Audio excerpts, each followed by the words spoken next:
Marlon Araújo está por aqui hoje porque ontem não deu, ele estava na transmissão. Tudo bem, Marlon? Boa noite. Boa noite, Edson Moura. Boa noite, Alagoas. Boa noite, dona Alda do Santa Lúcia. Por isso que eu demorei um pouquinho, para não esquecer o abraço importante que acompanha o futebol aqui no Cidade Alerta Alagoas. E o futebol traz hoje o raio-x de uma Série B que teve mais uma rodada e o futebol de Alagoas competiu.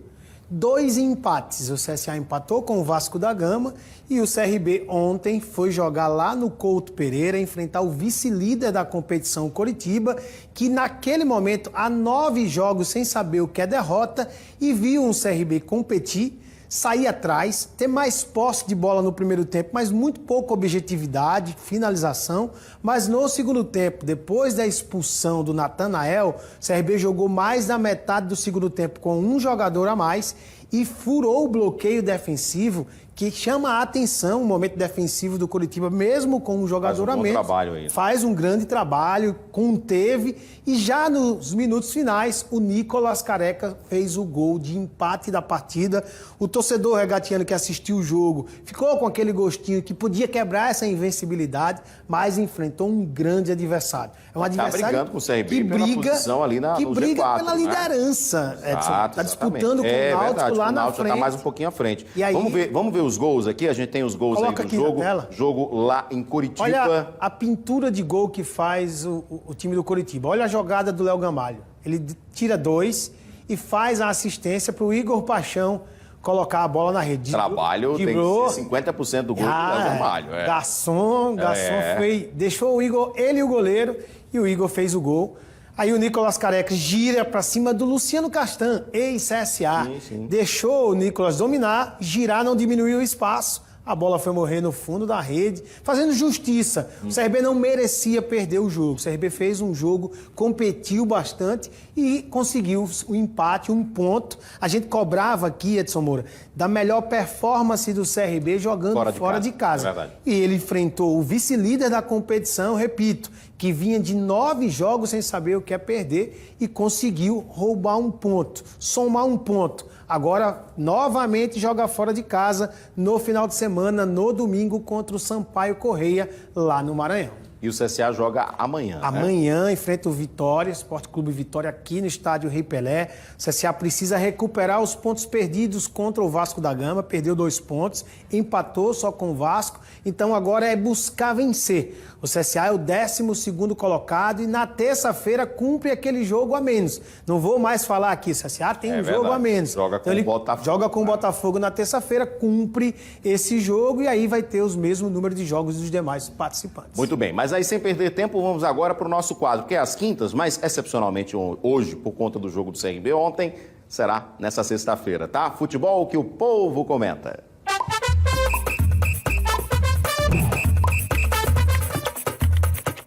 Marlon Araújo vai responder as suas dúvidas também, então vamos, sem perder tempo, colocar na tela aqui.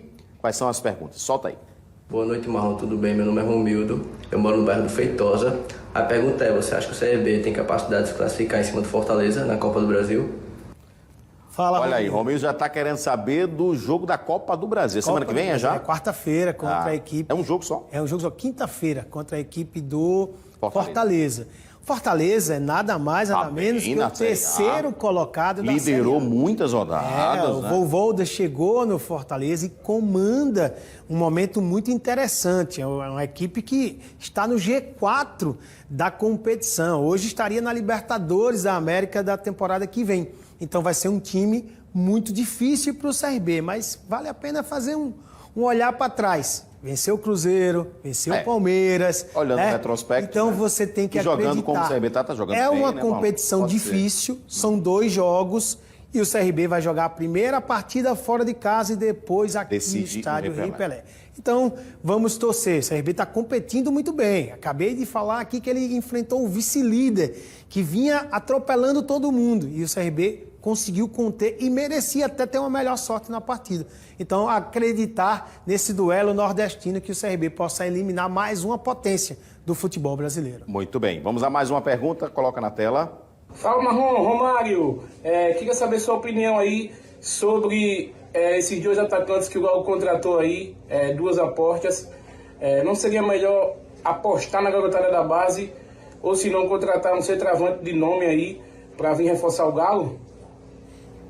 Romário. O Romário é o sinônimo do torcedor. O torcedor quer. Ele falou, atacante Pode do estar o mundo. melhor time do mundo. É. Tá jogando bem, ele, né, no G4, mas sempre tem que contratar alguém, né? Sempre tem que ter uma Sempre tá contratação. faltando alguma coisa. E assim, ele fala de 2 jogadores mais jovens, por exemplo, o Nicolas Careca tem 2 gols, o Alan James jogou 3 partidas, já fez 1 gol. E aí tem o Jajá para estrear, tem o Júnior Brandão para estrear. Então, muita calma nessa hora, torcedor. O CRB está competindo muito bem, está disputando, melhorando performance, melhorando defensivamente. Não falamos mais do gol da bola aérea defensiva, daquilo que a gente tanto cobrou aqui, Edson Moura. Então, o CRB está em evolução, mas o torcedor parece que ele deseja sempre ter uma notícia de contratação, de reforço. Se não contratar, não tá bom. Se não contratar, não tá bom. Mas o CRB Não está é muito assim, bem. é verdade. É o 6º colocado, tem o mesmo número de pontos do 5º colocado. Está disputando. Muita calma nessa hora e apoio.